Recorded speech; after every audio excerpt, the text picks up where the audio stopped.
Olá, olá, olá, muito bem-vindo, professor André Adriano aí, domingueira, nessa preparação intensiva para a nossa Polícia Civil do Estado de São Paulo. Nós vamos conversar hoje, como tem na chamada, aí sobre a nossa Convenção Americana de Direitos Humanos. Como assim, André? Vem comigo, nós já vamos fazer questões aqui, inclusive repetir algumas questões centrais como forma de revisão e de esclarecimento de certos assuntos, mas veja só. Deixa eu pegar minha canetinha aqui. O nosso tema central é a chamada Convenção Americana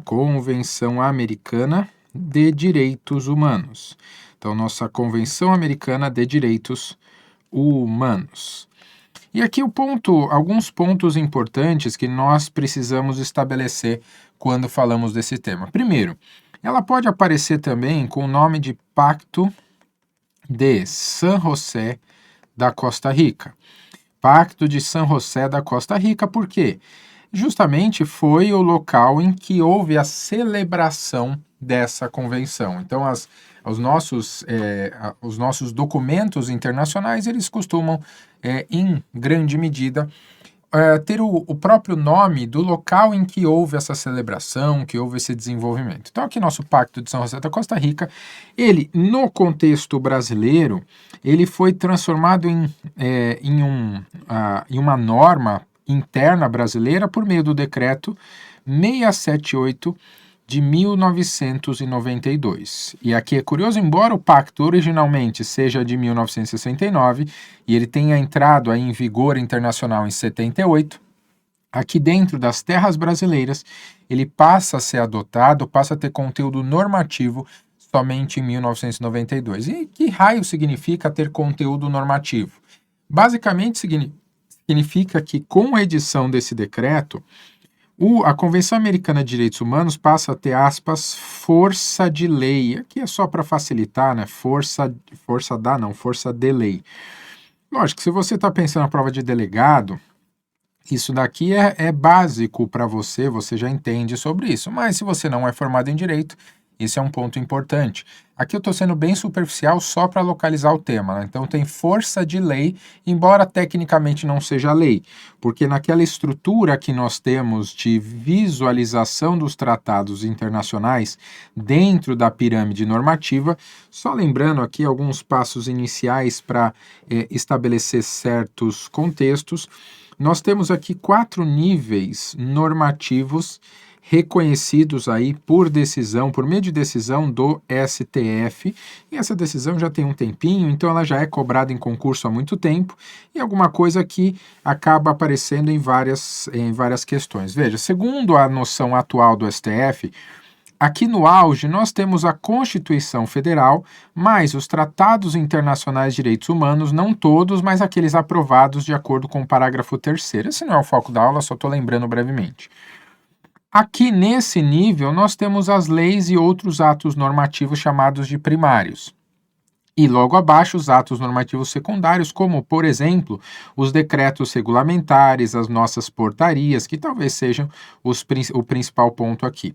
E o STF estabeleceu aqui, nesse ponto, que é o ponto que está a nossa Convenção Americana de Direitos Humanos, ele estabeleceu aqueles tratados sobre direitos humanos que vão atender ao parágrafo 2º do artigo 5º e, por isso, vão receber o status, segundo o Supremo, de supralegais. Então, eles são supralegais. Mas, ao mesmo tempo que eles estão porque estão acima das leis, eles estão abaixo da Constituição Federal.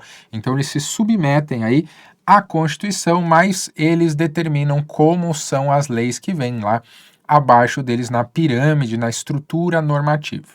E essa Convenção Americana de Direitos Humanos aqui, só aproveitando para contextualizar, ela faz parte do chamado sistema global, sistema regional de proteção de direitos humanos. Como assim? Quando nós falamos dos direitos humanos como gênero, ele é uma preocupação mundial. Nós temos aqui, de um lado, a questão da proteção global desses direitos humanos, que é feita especialmente no contexto da Organização das Nações Unidas. E esse daqui é o espaço mais difícil de realização, porque é muito mais difícil você organizar as coisas no planeta inteiro. basta ver, basta notar a questão que nós estamos vivendo no momento, que eu vou me furtar de falar qualquer coisa sobre o assunto, que é justamente a ideia envolvendo, as questões envolvendo aí o nosso conflito em Israel. Aqui eu deixo para os professores de atualidades, porque é o tipo de coisa que melhor eu não tocar no assunto por falta de conhecimento profundo sobre o tema. Então não vou entrar no contexto, mas lá está trabalhando a ideia que a ONU atue nesse contexto. Por quê? Ela vai ter uma escala global de tutela, de proteção de direitos humanos. Essa escala global, vai entrar num contexto reduzido, e aqui a dica, né, esses tratados, esse contexto de proteção global, vai aparecer normalmente sem nenhuma definição, simplesmente tratado XYZ, sem dar uma localização, ou vai vir com a expressão tratado ou convenção internacional. Se esse tratado traz a expressão internacional como regra, não é absoluto, ele vai indicar uma proteção no âmbito global. Já o segundo âmbito aqui, que é o chamado âmbito regional, nesse âmbito regional, o que nós temos? Aí as regiões se organizando. No nosso contexto, nós temos a OEA, Organização dos Estados Americanos. A OEA aqui é a nossa proteção regional. E aí, para identificar o que é o contexto da OEA, normalmente vem o nome interamericano, americano ou mesmo americano, para determinar que estamos no contexto regional. E desse contexto regional, nós temos lá uma limitação também no âmbito chamado local. E aqui estamos aqui dentro, nós estamos aqui no Brasil. Então, esses direitos humanos, eles são internalizados, eles fazem parte do nosso sistema e vão entrar justamente nessa ideia da nossa pirâmide normativa. Deixe-me só beber uma água, já continuamos.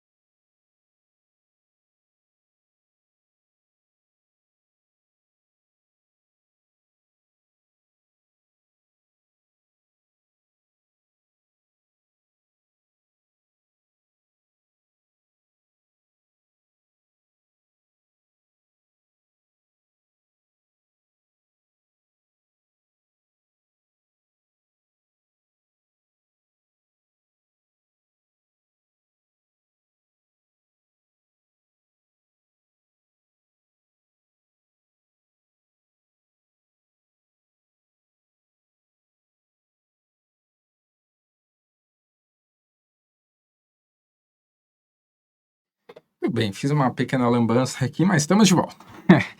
Até cansei, molhei tudo, mas beleza. Então, o campo global, nós temos aí essa internalização, então esses tratados são internalizados, e além disso, eles são complementados pelos chamados direitos fundamentais. Então, nós temos aí os dois contextos em ação, os dois contextos funcionando para a gente. Muito que bem, agora estamos aptos aí, começar as nossas questões. Era só uma introdução, e aí durante as questões nós vamos aí organizando o pensamento em relação aos demais temas. E nossa primeira questão aí da prova de médico-legista, eu trouxe questões, e aqui eu tentei ser o mais específico possível. A primeira questão aí da Banca Vunesp, todas as questões da Banca Vunesp, na verdade, e elas estão disponíveis aí no nosso disco virtual, que você faz o download aqui embaixo.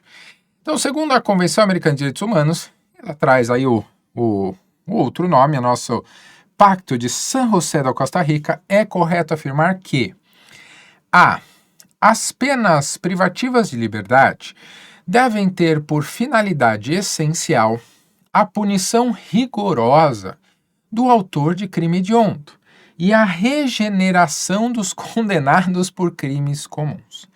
Aqui é um conjunto de absurdos. Como assim, André? Veja. Primeiro, essa finalidade não existe lá.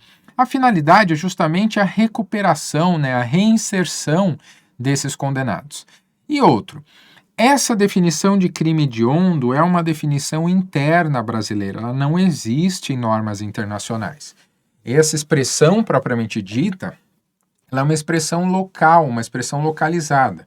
E aqui uma das dicas aí para a gente estudar, para a gente tomar aquele certo cuidado, é a seguinte, então a sua atenção aí nesse ponto, deixa eu me colocar assim. Quando nós estamos falando de expressões muito locais, como crimes hediondos, crimes de menor potencial ofensivo, são expressões que não cabem em tratados internacionais. Tratado é gênero, tá? Pode ser uma convenção, um pacto indiferente.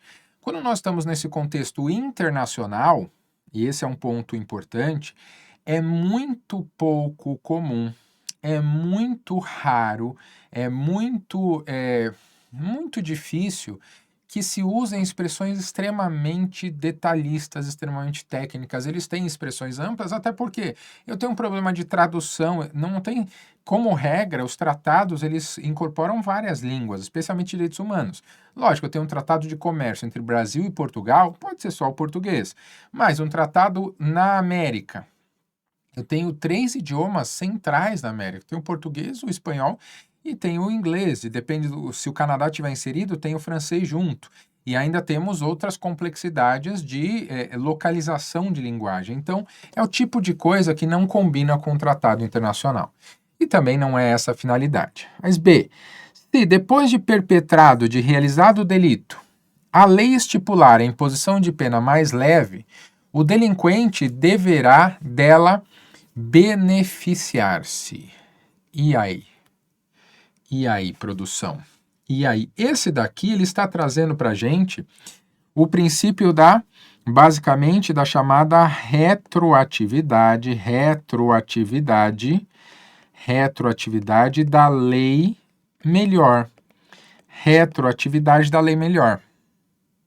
Confere? Sim, confere. Sim, confere. Retroatividade da lei melhor, confere. Tudo certo.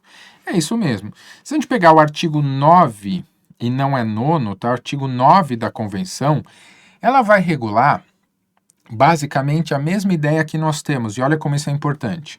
No artigo 5º, 39 da Constituição Federal, e também no artigo 40, 35, não, na 39 aqui é um X, e também o mesmo conteúdo do artigo 1º do Código Penal. Então aqui a Constituição Federal, a Convenção Americana e o Código Penal. Então é um princípio aí utilizado em diversos âmbitos do direito, ok? Muito que bem. Que mais? Então essa é a correta, vamos ver o erro das demais. C de casa. A lei não pode submeter os espetáculos públicos à censura prévia, ainda que com o objetivo de regular o acesso a eles para a proteção moral da infância e do adolescente. Aqui já nos parece, né? Já nos parece que, de certa maneira, tá errada, né? A lei pode ser...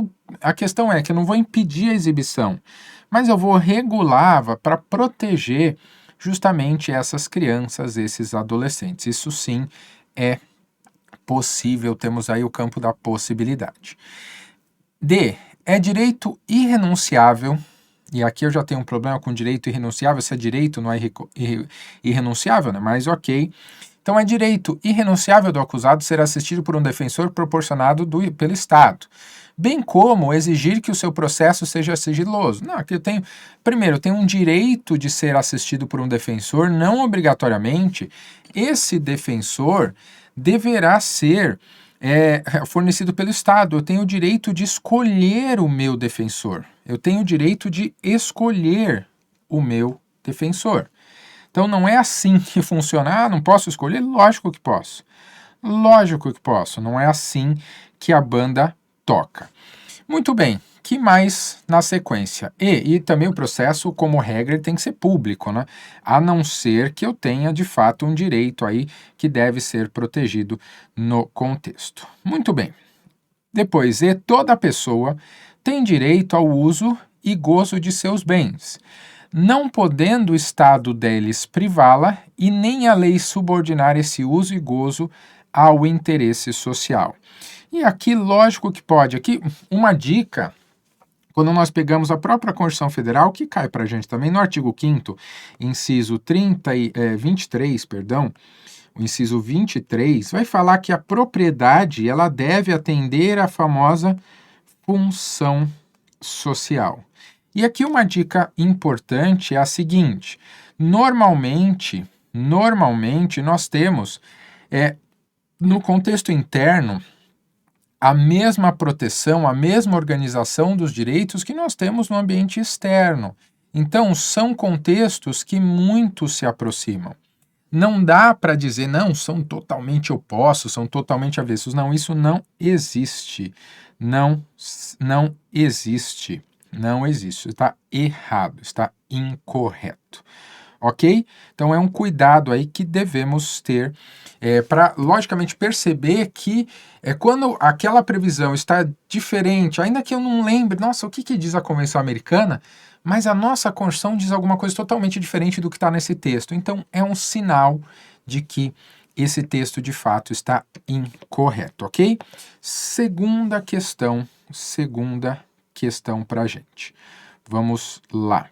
A segunda questão nos diz o seguinte, no que concerne ao direito à vida,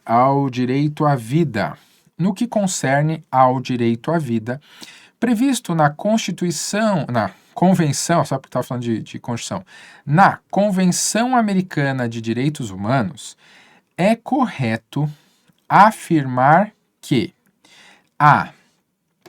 nos países que não houverem abolido a pena de morte, então nos países que não houverem abolido a pena de morte, esta só poderá ser imposta pelo cometimento do delito de genocídio. Veja, muito específico, né? Muito específico. Não está certo, está muito específico essa questão. Não está certa. Na verdade, ele tem a nossa Convenção Americana tem uma limitação importante, justamente para determinação, né, para imposição da pena de morte, mas essa limitação não tem nada a ver com essa especificidade de genocídio. Repito, coisas muito específicas desse gênero costumam estar erradas. Muito específico. Um crime muito específico. Nós temos uma espécie de exagero aqui. Está lá no artigo 5 já. A ideia da pena de morte, ela é muito, muito limitada. Muito limitada. Ok? Dando sequência nas nossas alternativas. A B de bola diz assim: toda pessoa condenada à morte tem direito a solicitar anistia, que deverá ser imediatamente concedida. Como assim? Então eu peço anistia e imediatamente ela concede, não importa a condição, não importa nada? Não, né, amigo? Não é assim que a banda toca. Então, eu quero anistia, beleza, vai para casa. Mas ele matou 99 pessoas, dane-se, ele pediu anistia. Tá errado. Aqui a própria redação já resolve pra gente. C de casa. Em nenhum caso pode a pena de morte ser aplicada, independentemente da natureza do delito reconhecido. Aqui já sabemos também que está errada, afinal, basta percebermos, basta notarmos que há estados americanos que têm sim a pena de morte. O próprio Brasil a possui. D. Em nenhum caso, aqui sim, e tem a ver com o contexto, né? Em nenhum caso pode a pena de morte ser aplicada a delitos políticos.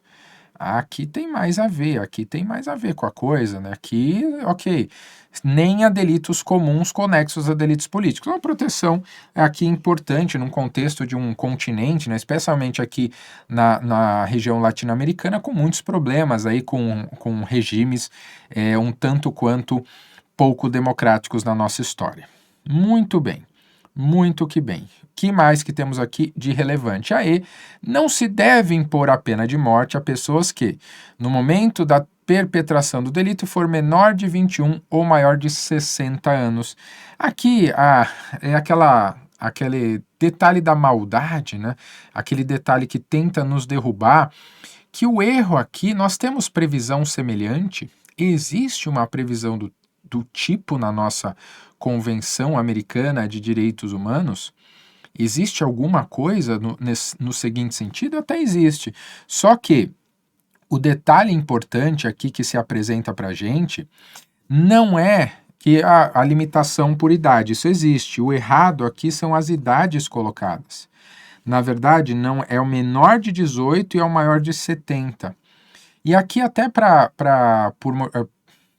nos ajudar, acho mais interessante para você lembrar, perceba aqui que esse 18 a 70, beleza, tá joia, ele vai lembrar um pouquinho o artigo 14 da nossa Constituição, e essas conexões são bem legais para a gente, ajudam bastante, porque o artigo 14, ele vai dizer aqueles que são desobrigados a votar. Lembra disso? Olha que caminho importante. Então, esse sujeito desobrigado a votar, aqui é um caminho ótimo para você lembrar dele. Beleza? Tranquilidade? Então, essa daqui é a nossa alternativa correta. Eu peguei aqui essas duas, como você percebe, já tínhamos acertado. Essas duas do último concurso da PC, que tem aí pouco tempo, né, foi 2022. E para fechar aí a nossa análise das últimas provas da PC de 2022, eu vou para uma prova de escrivão, que trouxe a questão que é a mais fácil entre as três aqui. E você nota o seguinte, até para pegar um padrão, quando você vai fazer a sua prova. As questões de nível superior, aqui todos os nossos concursos são de nível superior, embora essa semana aí você deve ter acompanhado, o delegado geral anunciou que deveremos ter provavelmente aí como posso dizer, teremos em breve um concurso para ensino médio, né, segundo anunciado, e assim esperamos que aconteça dentro em breve. Mas aqui, quando eu vou para as provas de escrivão e também de investigador, aqui não temos investigador no caso, mas se aplicaria o mesmo entendimento, nós temos aí uma facilitação na questão. A questão fica mais fácil, é só ver aqui o que vem para responder, ó, bem mais simples, né? E aqui ele está nos ensinando, eu acho sempre legal essas questões aí que vem ensinar a todos nós alguma coisa, ajuda, é uma questão que faz pensar. E as questões anteriores você nota que ele vai às minúcias do nosso dispositivo. Então ele vai trabalhar nos mínimos detalhes os nossos elementos, os artigos do nosso dispositivo, né, da nossa convenção. Já para a prova de escrivão, e investigador vai na mesma toada, eu tenho por vezes, questões um pouco mais abertas, mais amplas, mais genéricas, que nos fazem observar o todo, o que acaba sendo interessante, acaba nos ajudando. Essa daqui é uma questão muito fácil, mas que nos ajuda, nos auxilia a pegar um padrão de questionamento. E vamos a esse padrão. Diz lá, é um instrumento internacional entre os países membros da OEA. Só aqui eu já tenho um avanço muito bom. Então, se é da OEA,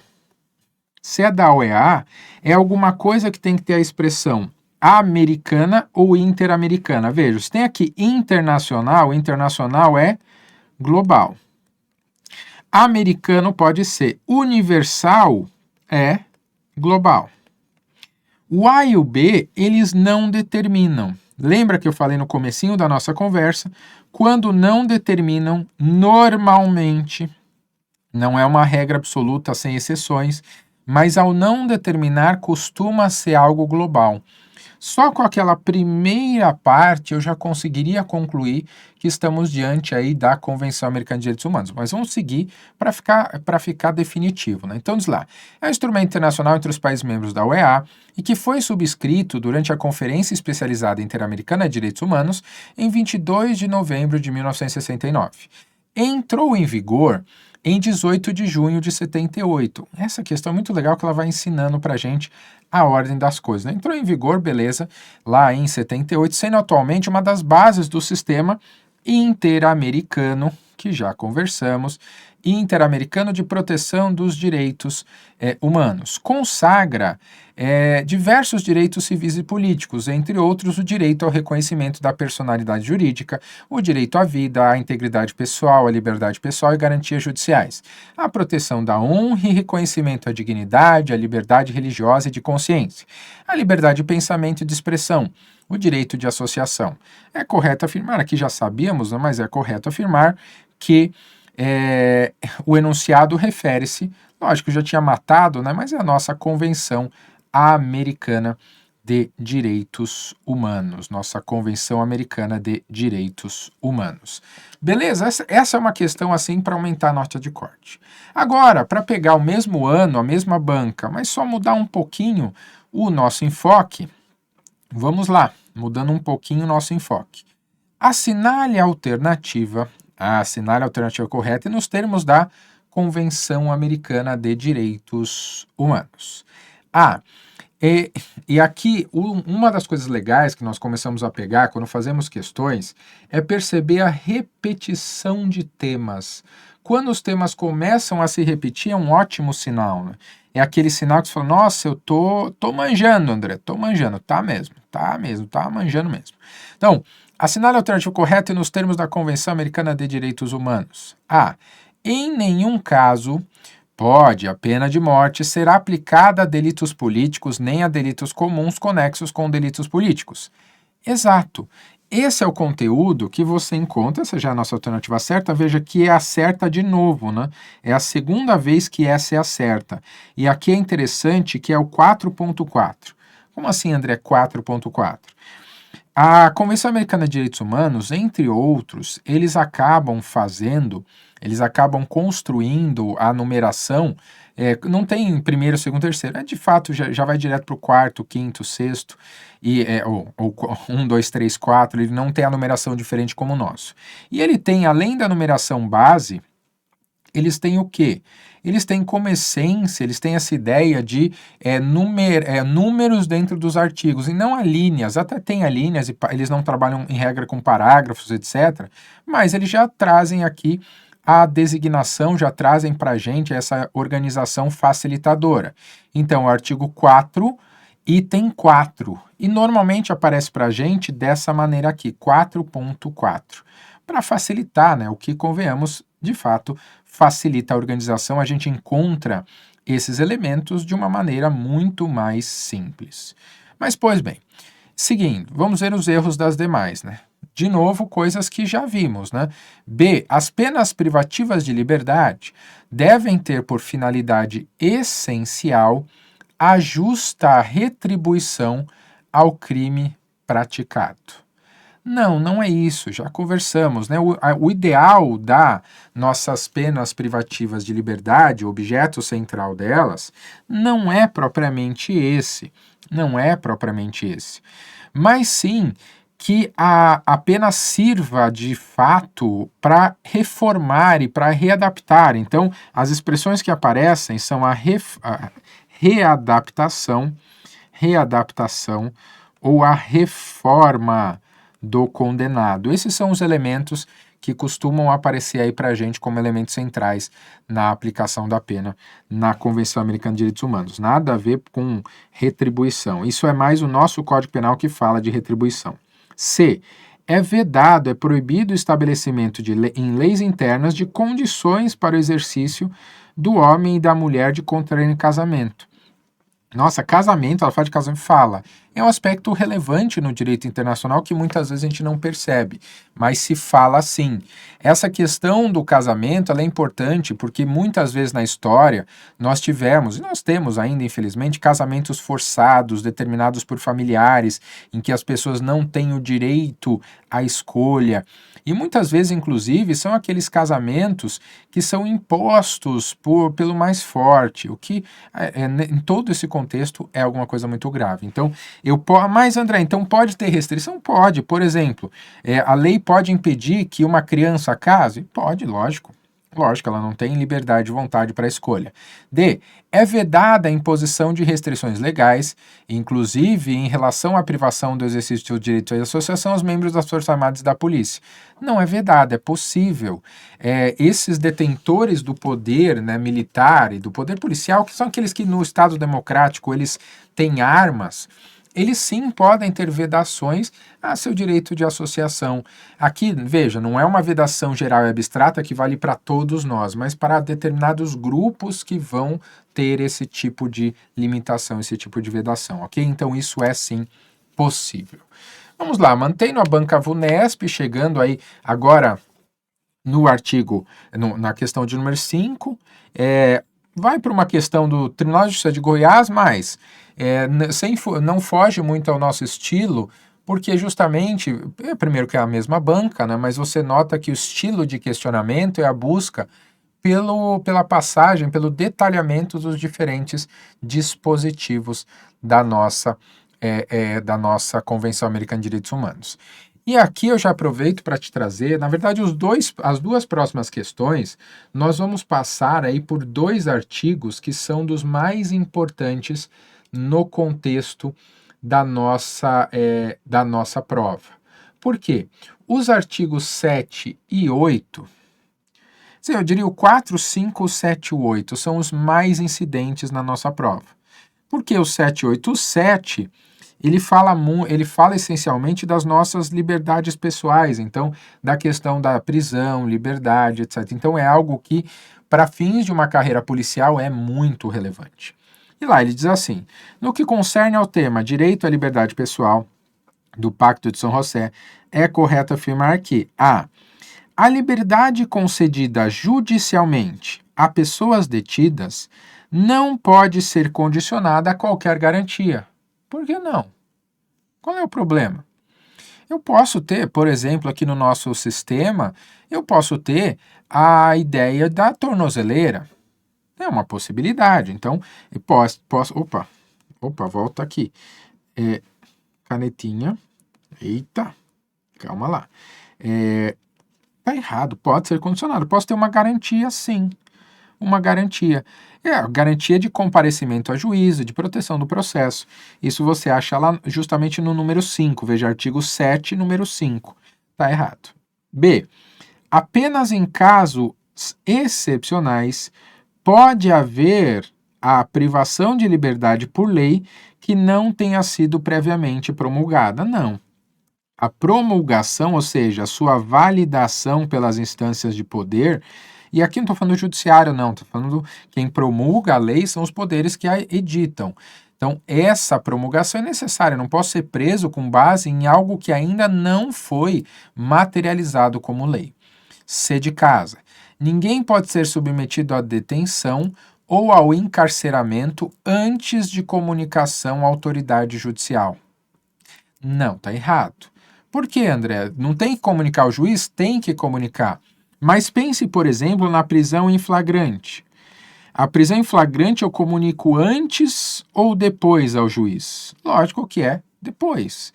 O flagrante ele justifica que antes de qualquer outra medida eu realize a prisão. Primeiro eu prendo o sujeito, aí depois vamos seguir, porque o flagrante ele justifica aí a antecipação da limitação de liberdade.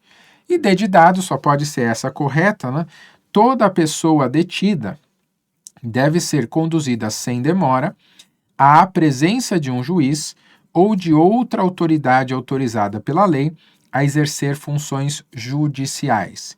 E esse tema aqui eu gostaria de chamar a sua atenção porque esse artigo aqui, que é o artigo 7, item 5, ele que foi a base da famosa audiência de custódia. A audiência de custódia. O Pacto de São José, ele não fala, ele não usa a expressão, não menciona esse termo audiência de custódia. E aqui vem aqui comigo. O que ele faz? Ele diz basicamente, olha, todo mundo que for preso tem o direito de ser conduzido sem demora, sem atraso, à presença de uma autoridade que será responsável pela verificação dessa prisão. O estabelecimento da audiência de custódia vem em 2015 só. E veja que interessante, Isso, o decreto, ele é de 92, mas ele só passou a ser efetivado nessa parte em 2015. Vou até colocar aqui, abrir um slide aqui, fazer um breve histórico. Então, nós temos lá o decreto 678 de 1992, prevendo lá no artigo 7, item 5, esse direito de ser conduzido sem demora à autoridade responsável pela análise dessa prisão. Muito bem.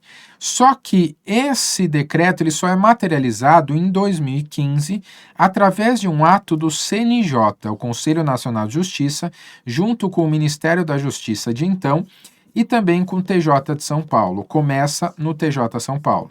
E isso encontra uma certa resistência na prática. Teve até uma DIN contra essa determinação, dizendo que o CNJ não pode cumprir sem que haja lei.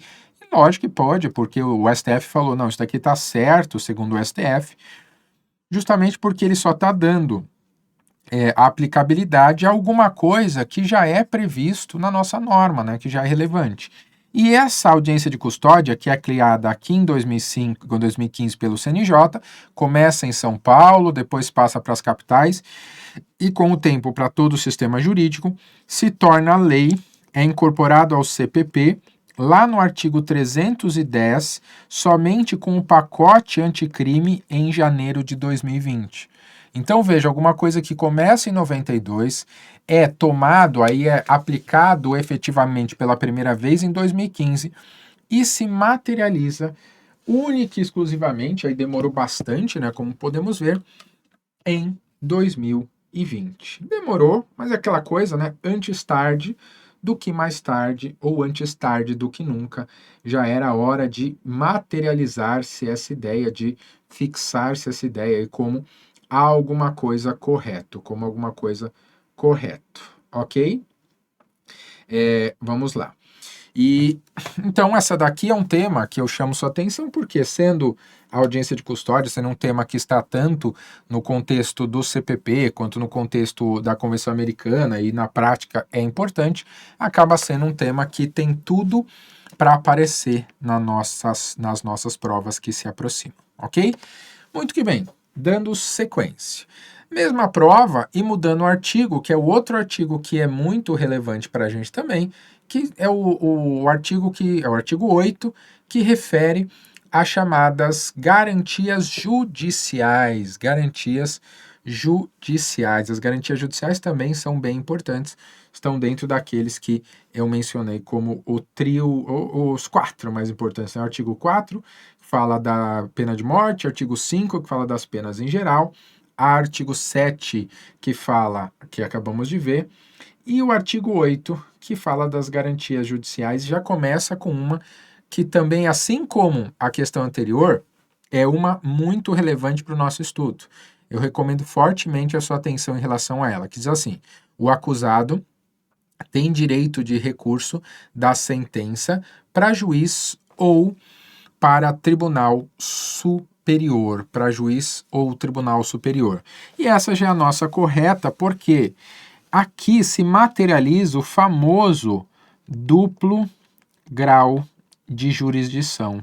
Que olha que interessante, esse princípio do chamado duplo grau, ele sempre que alguém vai debater, vai se utilizar, vai falar sobre, é evocado invariavelmente a Convenção Americana de Direitos Humanos. Por quê? Essa redação aqui não existe dessa forma na Constituição Federal. A Constituição Federal ela não estabelece com essas palavras. Então, o duplo grau propriamente dito, ele é previsto nesse contexto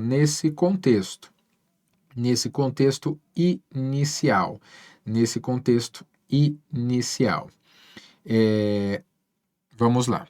B de bola. Vamos ver o erro das demais. Aos que necessitem, é garantido o direito a intérprete ou tradutor, mas não se garante sua gratuidade. Não, lógico que a gratuidade também está inserida aqui no mesmo contexto. Também a gratuidade faz parte dessa proteção. C de casa. É garantido ao acusado o direito de não se defender e, ao mesmo tempo, de renunciar a defensor público providenciado pelo Estado. Veja, eu tenho a linha E vai dizer que é um direito irrenunciável de ser assistido por um defensor, seja ele proporcionado pelo Estado, remunerado ou não, e esse direito ele é imposto se o acusado não se defender ou nomear defensor. A questão é, ele precisa de defesa. E a defesa pode ser feita segundo a Convenção Americana, pelo próprio acusado ou por defensor por ele escolhido, defensor escolhido por ele, ou subsidiariamente, se ele não se defender e não nomear defensor, por um defensor nomeado pelo Estado. Então, ele tem a questão da defesa vai além de ser um mero direito, é uma necessidade do nosso sistema. E dado a sentença condenatória, não pode se fundar unicamente na confissão. Essa daqui é um dispositivo polêmico, tá? Por quê? Qual que é a ideia aqui? Esse dispositivo ele está de acordo com o nosso Código de Processo Penal, mas ele não encontra previsão na Convenção Americana. A Convenção Americana vai dizer que a confissão só é válida. Ele vai dizer, a convenção pode ser válida, eu posso aceitar a confissão, se ela for feita sem nenhum tipo de coação, se ela não for forçada. Só que não dá valor probatório para essa confissão, não fala sobre quanto ela vale, se ela pode sozinha, isso não.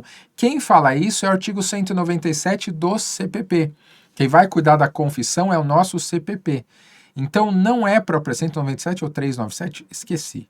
Eu acho que é o 197. Como não é CPP, eu sou péssimo com números, com nomes e com um monte de outras coisas. Mas eu acho que é o 197 do Código de Processo. De todo modo, quando nós falamos aí, quando nós analisamos essa temática, eu acho que é o 97 mesmo, eu tenho, essa daqui foi objeto de recurso, porque se a gente for fazer uma interpretação conforme, uma interpretação geral, ela está até certa, mas ela está mencionando o texto do artigo 8, número 3. E o artigo 8, número 3 diz: a confissão só é válida se ela for feita sem nenhuma coação. Então, é o tipo de coisa aí que é o tipo de coisa que, vamos dizer assim, faz parte das pegadinhas da nossa banca Vunesp. Ok? Muito bem, para um domingo aí acho que já é o suficiente. No seu material tem um extra aí de questões para você desenvolver. Agradeço demais sua audiência. Peço aí que se gostou, compartilhe, dê um joinha. Se for fazer algum curso, algum pacote do QC, lembra do cupom Adriano5, vai te dar 5% de desconto. E me procure lá no @professor André Adriano para qualquer dúvida, questão, sugestão, reclamação. Fique à vontade, um canal aberto com você. Às vezes eu demoro um pouquinho para responder, mas não desista de mim. É que eu sou um semidoso, eu tenho um pouco de dificuldade com os paranauês da internet. Beleza? É isso, muito obrigado a todos. Nos vemos nas próximas. Até.